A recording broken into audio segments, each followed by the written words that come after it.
ఏం లేదు. జనరల్‌గా మనకి వరి పంట పండించేసిన తర్వాత బ్రీఫ్‌గా నేను చెప్తాను. సూటిగా నేను చెప్తున్నాననమాట.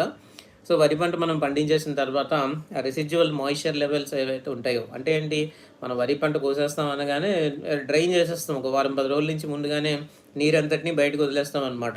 అది మనకు తెలిసిందే గదా! అలా వదిలేసిన తర్వాత ఆల్మోస్ట్ కోతలు కూడా చేసేస్తాం మనము. సో, కోతలు కూడా చేసేసిన తర్వాత ఏమవుతుంది, దాంట్లో నేలలో ఇంకా మాయిశ్చర్ లెవెల్స్ అలాగే ఉంటాయి. ఓకే. ఆల్మోస్ట్ ఇప్పుడు మనం ఈ రైస్ పండించేటటువంటి దాంట్లో హెవీ సాయిల్స్ ఉంటాయి. జనరల్‌గా ఉండేటువంటి సాయిల్స్ ఇవన్నిట్లోనూ కూడా almost the moisture residual moisture contents బాగానే ఉంటాయన్నమాట. Using that residual moisture content you just sow the seed of maize. So, that is called as zero tillage. No tillage is there. Okay. No tillage is there in this type of cultivation. నువ్వెక్కడికి tillage అంటే ఏంటి? దుక్కి చేయడం అనమాట. Okay. దుక్కి చేయడం ఏమీ లేదింక. పొలం బాగు చేయడము, దుక్కి చేయడము ఏమీ లేదు.